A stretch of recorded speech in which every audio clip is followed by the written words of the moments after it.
இந்த ஆட்சிக்கு வந்திருக்கின்ற அரசு நிச்சயமாக இவர்களுக்கு எதிராக நடவடிக்கை எடுக்க வேண்டும். எப்படி நீங்கள் பட்டலாந்தை சித்திரவதை முகாமிலே நடந்த அந்த கொலைகளுக்கு எதிராக நடவடிக்கை எடுத்தீர்களோ அதே போல் எங்கள் தமிழ் மக்களுக்கு இனப்படுகொலைக்கு எதிராக நடந்த ஒவ்வொரு வன்முறைக்கும் எதிராக நீங்கள் நடவடிக்கை எடுக்க வேண்டும். ஒரு பிரேரணையை இந்த பாராளுமன்றத்தில் இந்த அரசு கொண்டு வர வேண்டும். இப்போது இந்த ஆட்சி பீடத்திலே ஏறி இருக்கின்ற என்பிபி அரசாங்கத்தினர் அவர்களின் அந்த காலத்திலே ஜேவிபி காலத்திலே நடைபெற்ற பட்டலாந்த படுகொலை சம்பந்தமாக சித்திரவதை முகாம் சம்பந்தமான பிரேரணையை அவர்கள் இந்த பாராளுமன்றத்திலே கொண்டு வர இருக்கின்றார்கள். அதேபோல் எத்தனையோ படுகொலைகள் இனப்படுகொலைகள் தமிழ் மக்களுக்கு எதிராக நடைபெற்றிருக்கின்றது.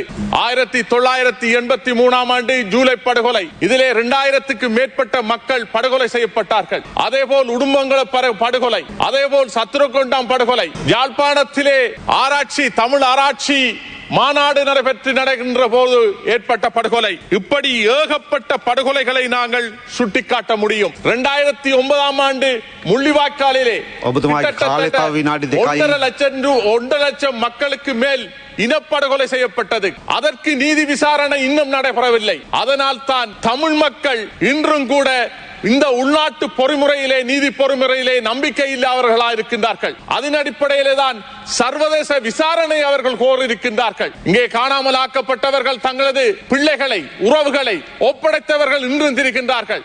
இதற்கு முன் பேசிய எங்களது அமைச்சர் பிமல் ரத்நாயக் அவர்கள் ஒரு கருத்தை இந்த பாராளுமன்றத்திலே தெரிவித்தார். பிள்ளையான அவர்கள் கொள்ளைகளை செய்துவிட்டு அவர் நடமாடுகின்றார் என்று அவருக்கு எதிராக நடவடிக்கையை பற்றி கூறியிருந்தார்.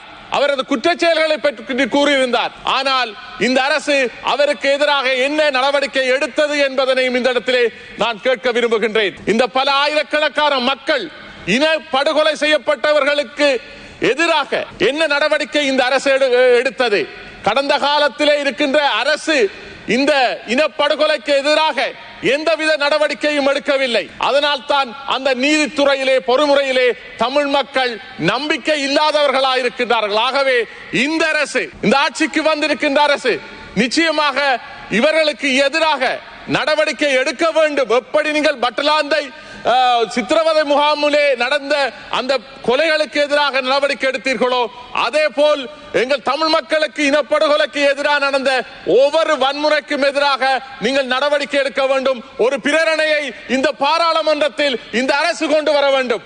அப்பொழுதுதான் இந்த நாட்டில் மட்டுமல்ல சர்வதேசத்துக்கு கூட இங்கே இழைக்கப்பட்ட தமிழ் மக்களுக்கு இழைக்கப்பட்ட அநீதி என்பது வெளிப்படுத்தப்படும் என்பதனையும் இந்த இடத்திலே குறிப்பாக சுட்டிக்காட்ட விரும்புகின்றேன். மேலும் மக்கள் போராட்டம் நடத்துகின்ற பொழுது போலீசாரினாலும் ஏனைய அமைப்பினராலும் வலுக்கட்டாயமாக விசாரணைகளை மேற்கொண்டு அவர்களுக்கு எதிராக நடவடிக்கையை மேற்கொள்ளுகின்ற ஒரு துப்பாக்கிய நிலைக்குள் இன்று தள்ளப்பட்டிருக்கின்றது.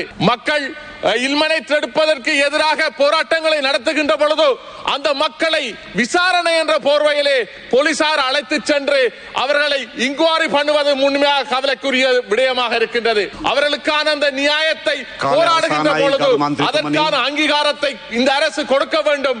என்றால் பழைய அரசு மாதிரி வலுக்கட்டாயமாக அவர்களை ஆக்கிரமிப்புக்கு துன்புறுத்தலுக்கு உட்படுத்தக்கூடாது என்பதனையும் இந்த இடத்திலே தெளிவாக இந்த அரசிடம் கேட்டுக்கொள்கிறேன். நன்றி. வீடியோக்களை மிஸ் பண்ணாமல் பார்க்க இன்றே ஷார்ட் நியூஸ் யூடியூப் சேனலை சப்ஸ்கிரைப் பண்ணுங்கள்.